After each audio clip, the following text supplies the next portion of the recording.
Alright, ladies and gentlemen, boys and girls, it's about time for us to unveil the secret of how the pro teams on the most competitive region is able to win every single early game on MPL. That's right, the secrets of Team Echo is about to be unveiled by Dave. So are you ready or not? It's time to take out your notepad and share this video with your team, especially the teams who are in the NACT top 8, the aspiring teams that want to go to Vegas, that want to go to the insane studios, right? Or a chance to travel across the globe and go all the way to Asia. This is not flying. Your plane shouldn't act like this. If your plane act like this, this is not good. Yes, all the way to Asia and have some fun. Well, today I'm going to tell you the secret.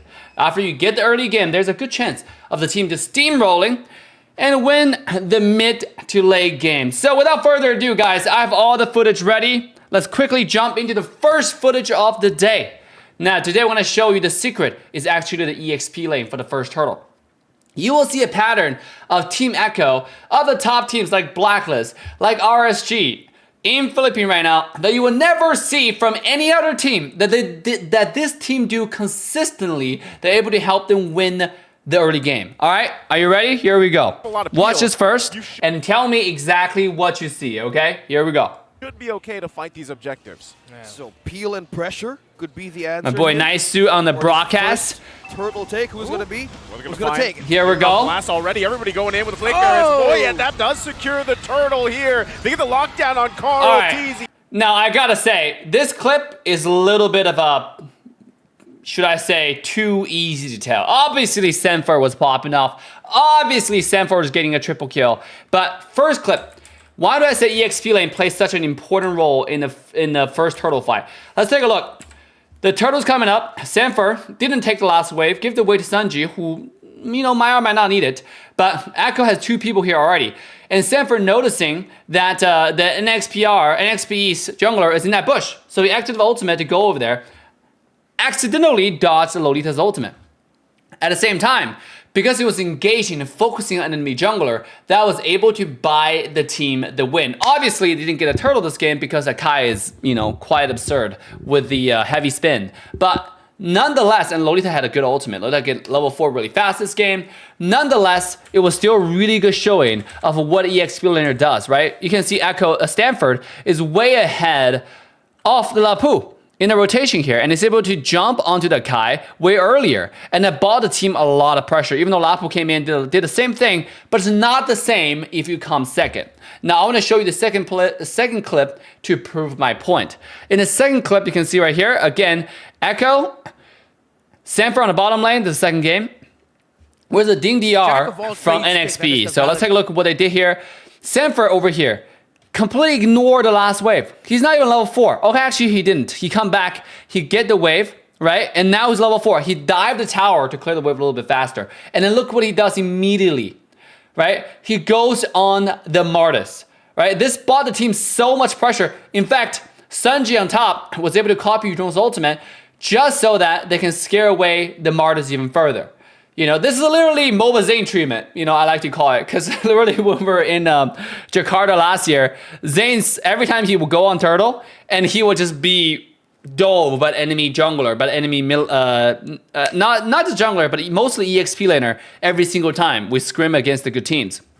You would notice this pattern, right? Sanford got level 4, and the first thing he does over here, he had lane pressure, he got level 4, leave the lane, rotate towards enemy jungler.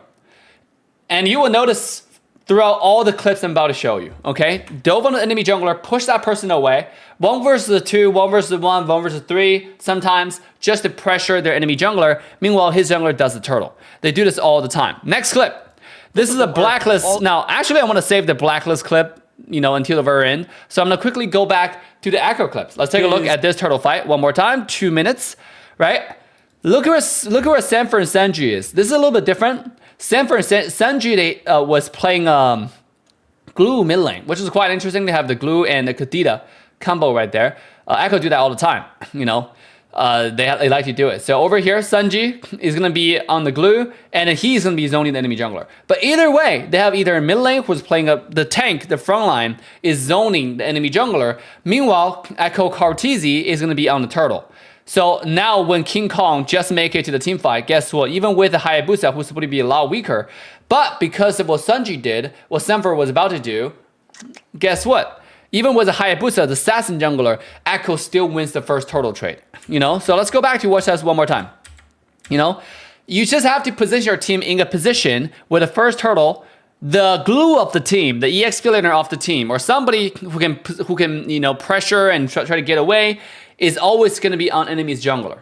Look at this positioning from Sanji, right? Look at Yaoi, right? They're just zoning King Kong away. Meanwhile, Hayabusa is doing the free turtle. Imagine a tank Martis losing to a Hayabusa early game.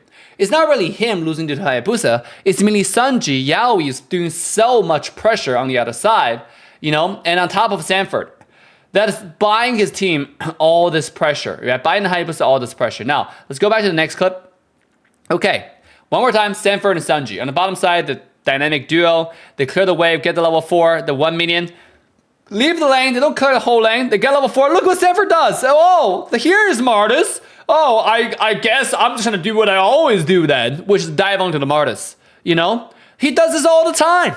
It's like 1 versus 2, 1 versus 3. It's straight up just an EXP gap.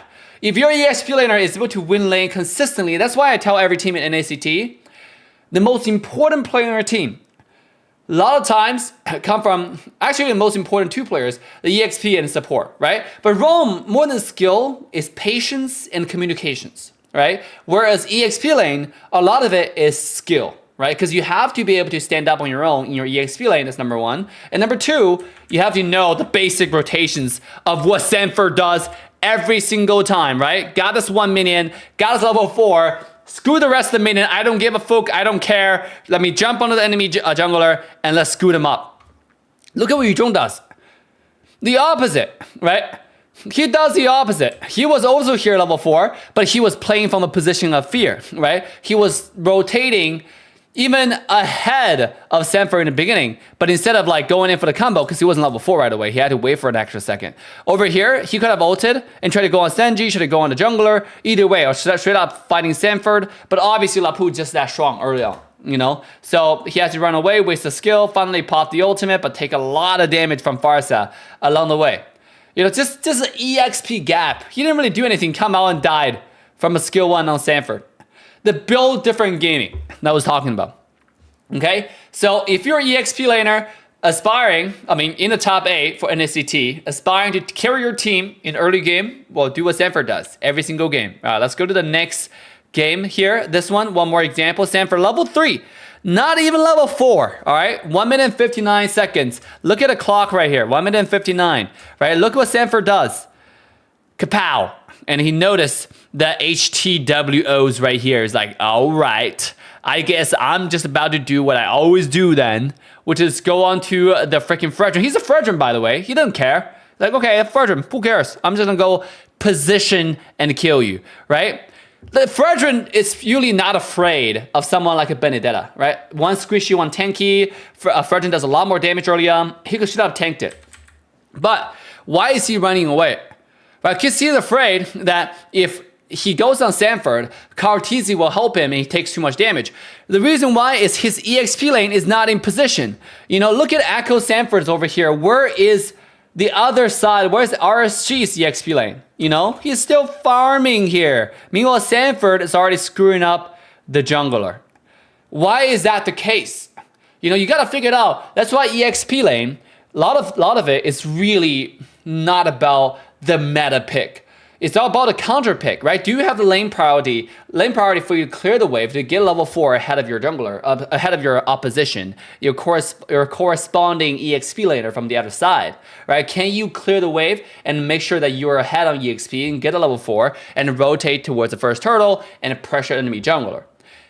If you're that person, your team is in a good position, shall I say. So make sure you go ahead and do that. This is just a pure EXP gap. And you know what surprises me? Echo does this. Echo did this since before M4, right? When we were in Jakarta, when Sanford was scrimming against the Valley, scrimming against every team. The good teams always do what Sanford does. And yet, Yet, we don't see that from the majority of the MPL teams. We don't see that from majority of NACT teams, right? The teams are just not copying the best. Dude, you don't have to copy exactly how, like, the characters that play or whatnot. You can always have your own signature character, like Khalid or Jawhead, but learn the macro. That's mindset right there, you know? The patterns never lies. If a team is able to win a game consistently with the same strategy, they have cracked the code. You probably have to either learn how to counter that code, or you have to like at least learn how they're able to crack the code. And I'm telling you exactly how they're able to crack the code. In fact, Blacklist is being the team that follows like, you know, very tightly behind on what Echo does. Look right here, right? Edward, he got zoned out early on, right? Now this is an example of Onyx screwing Blacklist, right?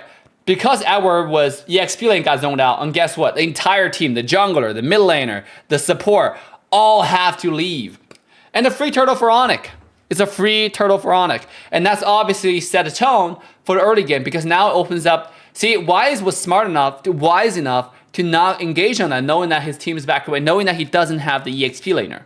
And if you go back and watch Echo's performance throughout the whole MPL season, you will find out that the jungler, KRTZ, never actually do the turtle or commit to the turtle unless Sanford was there, right? Unless Sanford was able to put pressure on the enemy jungler. They have a very systematic thing going on. I think you should do the same. So with that being said, let's go to the very last clip, which is, let's take a look at this Blacklist clip right here, right? 2 minutes onto the turtle. You know, look at Edward, level 3 right now against who? Against, he's level 3 all by himself against 2 level 4s. Look at this. Look at the mini map right here, right? On the mini map. Now moving on to the big screen, right? You have Edward, who's only level 3, compared to 2 level 4, right here. That's insane. Look at this. Yuzhong is still farming, you know, the lane, and look what Edward does. All right, it's time. It's glue time. It's glue monster time, right? He just jumped on Sensui. And Sensui is like, oh my god, what just happened? 3 versus 4 scenario here at the first turtle, and yet Blacklist walk away on top. Now, obviously, Edward overextended. He could have ulted. He knew Lolita was in that bush. They dumped everything on him. Nonetheless, I think it's still a really good trade for Blacklist. If Edward didn't die, obviously it's better, but, you know, you understand. You understand how simple this is. As the EXP laner, you have to do whatever you can to win lane, no matter you play Kali, Jawhead, whatever, if it's wins lane. We have seen enough Kali, by the way, dominating against Joy in lane if you give Joy away, because you have to pick the counterpart, right? After you pick the counter, you win the lane and can rotate and then being a bully towards enemy jungler. Now, the thing about Esmeralda is, if you pick Esmeralda against Lapu, yeah, you can kind of win lane. You can pick Esmeralda against Joy. Yeah, you're going to be doing fine in lane. But there's a problem with Esme, because even if you get level 4, you walk on an enemy jungler, they're going to kind of ignore you. They know you don't do anything. So, sure, the good smart jungler will just ignore the Esme. No, like, you can sit here, spin on me for the next 20 seconds. You're not going to do anything, you know? So they would just ignore you and fight with the team towards your squisher backline. Or if the enemy team is doing the same thing, Lapu came in like 2 seconds later and jump on your jungler, and then you're kind of screwed. So that's why, like, Esmeralda against Lapu, even though it's a counter in lane, but it doesn't establish any advantage for you because Esmeralda is such a late game character. Now, but you can see here, Gu level 3 against 2 level 4s, and he dominated. I hope you guys see a pattern here. I hope this is not really all that inspiring, but at least a pattern that you notice, same as Coach Dave, and something that you can take to your team, and maybe do something for your team as the next best EXP learner in North America. Now, what can I say? The team that learns this the fastest will probably do best this weekend. We shall find out exactly who will do the best. Assassin Dave's love is for everyone who's listening, who's for everyone who's watching, including everybody watching across the world. That's right. Not just the teams in North America, but especially for the team in North America. Yeah, show me something this weekend. Good luck, and Assassin Dave signing off. I'll see you guys next time. Bye for now. Just for the thrill of it, nothing counterfeit with you.